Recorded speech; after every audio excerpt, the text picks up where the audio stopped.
উৎসাহ দেওয়া প্রেরণা দেওয়ার কাজ করে থাকবে আর কি। যাই হোক, আজকে এই মঞ্চে উপস্থিত সমস্ত গুণীজন সহ আমাদের পার্টির এখানকার ব্লক সভাপতি আমার ভাই গৌতম ঘোষ আছেন, আমাদের রেজাউলদা থেকে, মাহাদাবদা থেকে, সুভাষদা থেকে আছেন, আমাদের বিকাশ দা যিনি আমার সর্বতভাবে সবসময় পাশে থাকেন। আজ নাই মানে দীর্ঘদিন আমি হয়তো 2019 থেকে ওনার সঙ্গে ওতপ্রোতযুক্ত, কিন্তু আরও 10 বছর আগে গেলে আমরা জানতে পারবো যে হ্যাঁ। পাশাপাশি আমাদের নেতৃত্ব ওনাকে 2-3 বছর থেকে চিনতে পারছি হালিমা দিকে।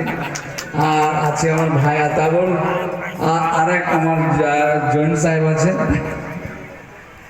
আর ফুরকান দাকে তো বলার কথা নেই, সকলে আপনারা জানছেন যে তিনি আমাদের দীর্ঘদিনের সেই তৃণমূল কংগ্রেসে আমাদের এই জঙ্গিপুর বা মুর্শিদাবাদ জেলার তিনারা ফাউন্ডার 4-5 জনের মধ্যে তিনি একজন।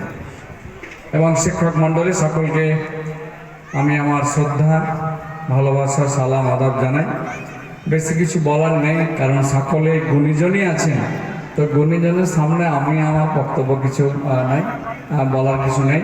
তবে এই খেলা আনন্দ দেয়, এই খেলার মধ্যে দিয়ে আমরা সম্প্রীতিকে, ঐক্যকে আরও মজবুত করে ধরে রাখতে পারি।